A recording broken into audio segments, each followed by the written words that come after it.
ala sayyidina Muhammadin wa ala alihi washabihi ajmain. Rabbi shrah li sadri wa yassir li amri wahlul 'uqdatam min lisani yafqahu qawli. Allahumma faqihna fid din wa 'allimna ta'ala. Amma ba'd.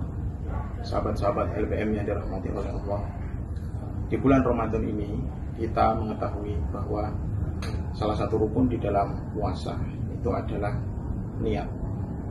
Dan di dalam niat sendiri itu diwajibkan yang namanya tabyidun niat, atau dalam bahasa fikihnya disebut melakukan niat atau memiliki kesadaran untuk melakukan puasa di malam hari dari yang waktunya ini, durasi waktunya adalah dari terbitnya matahari sampai munculnya fajar shadiq. Kewajiban tabyidun niat ini menjadi problem ketika ada seseorang atau ketika ada seorang yang bangun kesiangan dan dia lupa untuk niat. Otomatis puasanya tidak memenuhi satu rukun, yaitu niat. Maka menurut kacamata fikih Syafi'iyah pun dia tetap dianggap tidak sah puasanya karena ada satu rukun yang bermasalah. Berarti puasanya tidak sah. Dan dia pun masih wajib menahan diri untuk tidak melakukan hal-hal yang dilarang untuk ketika bulan puasa, yaitu dia tetap wajib imsak, tidak boleh melakukan makan, tidak boleh melakukan minum. Kenapa hal itu dilarang? Karena memang itu kesalahan dia sendiri, karena dia tidak melakukan niat di malam hari. Tetapi menurut kitab Fathul Mu'in atau di hasiyahnya, yaitu Hasiyah Yanatul Talibin atau kitab Hasifatu saja, di sana diberikan solusi, yaitu dengan cara seseorang yang melakukan puasa itu sangat dianjurkan sekali untuk melakukan niat puasa 30 hari secara penuh yang dilakukan di awal bulan Ramadan dengan cara mengikuti pendapat Imam Malik.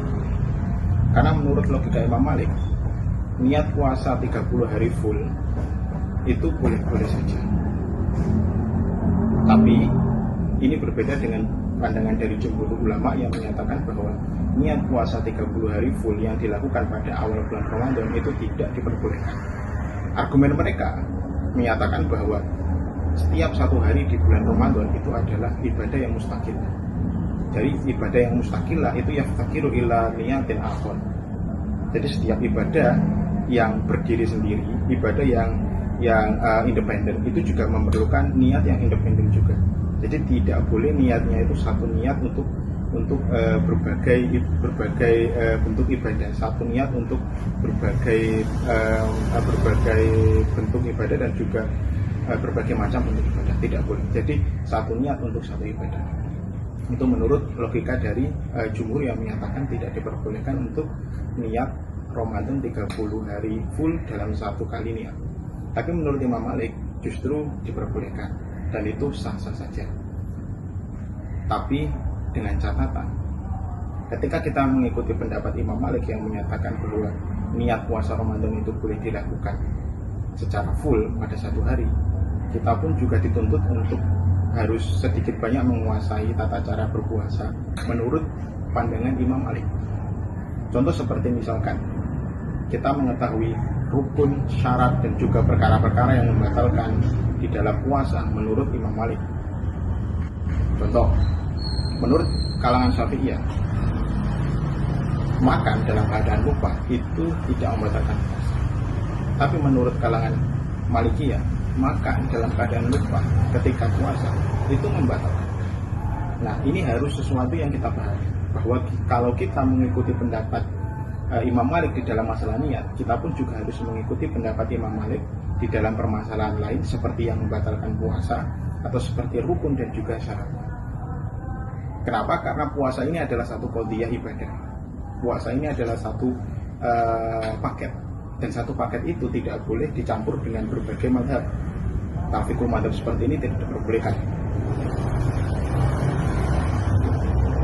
Itulah sekilas pembahasan tentang niat puasa di bulan Ramadan yang dilakukan 30 hari full.